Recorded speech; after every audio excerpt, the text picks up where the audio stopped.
years?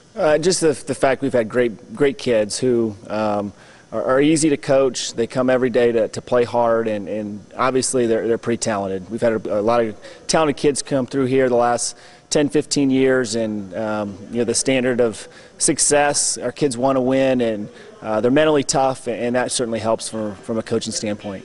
When you take a look at this team at the beginning of the year, obviously, I mentioned Justin and Curtis and the senior class you guys had last year.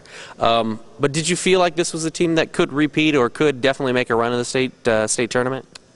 To say that we thought we were going to repeat, that it's so hard to win a sectional game and a sectional to advance. So I felt we could be pretty competitive and have a chance and give us an opportunity to advance in the tournament. To say that, hey, back-to-back was going to happen or we were going to win a sectional or regional, I knew it would be tough because we had some incredible games along the way. Fortunately, we came up on top, but I thought we could be pretty competitive.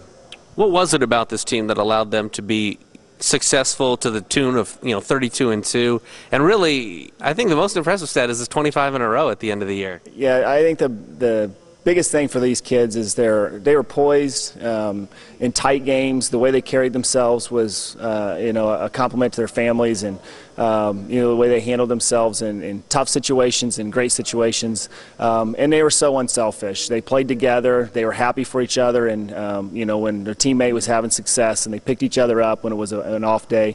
But those couple things, just the poise and the confidence they had in each other was great.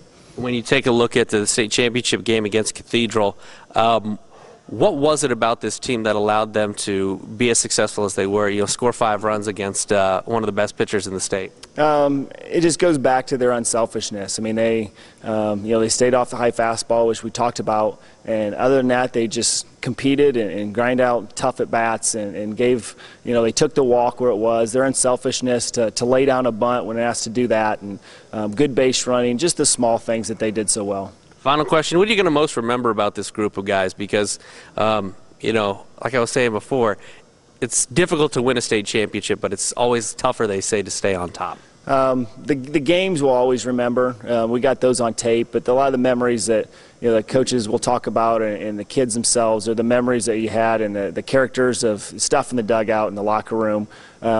Because they were a handful in a good way, because they were fun to be around and easy to coach, and those are some things that you can't take away that's off the diamond that people don't see, and it's awesome to be able to see that on the field, the way they competed and played, the talents that they have, but the type of kids that they are in the hallway and in the locker room and on the bus, restaurants, wherever we went, they're a fun group to be with.